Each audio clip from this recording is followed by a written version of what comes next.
এসে পৌঁছেছে সেই কেন্দ্র বাহিনী। আমি সেই ছবি দেখাতে বলবো প্রবীরকে। রামকৃষ্ণ আইভিএফ সেন্টার, মা হওয়ার স্বপ্ন পূরণ। এবং এখানে তাদের জন্য সমস্ত রকম ব্যবস্থা করা আছে। এই ছবি আমরা দেখাচ্ছি সরাসরি। বাহিনী তারা এসে পৌঁছেছে, সেনা জওয়ানরা তারা কিন্তু নামছেন এবং তারা কিন্তু ধীরে ধীরে এখানে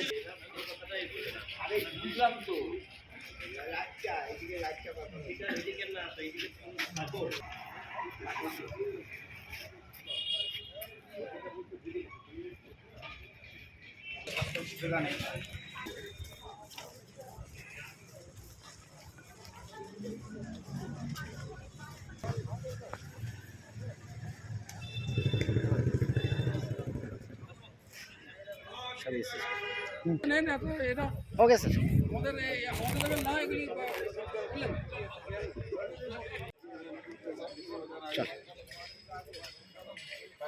শিলিগুড়িতে এসে পৌঁছালো কেন্দ্রীয় বাহিনী। এই মুহূর্তে শিলিগুড়ির মহিলা মহাবিদ্যালয়তে এক কোম্পানি কেন্দ্রীয় বাহিনী এসে পৌঁছেছে এবং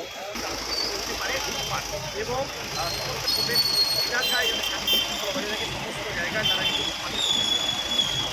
বাহিনী এসে পৌঁছতে পারে। ওইখানে চলবে।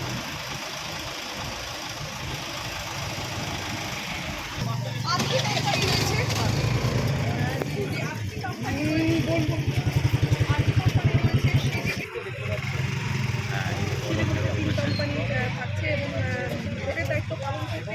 এই কেন্দ্রবাহিনীর টহল অত্যন্তই যে পরিকাঠামো অর্থাৎ যে বিধানসভা নির্বাচনের আগে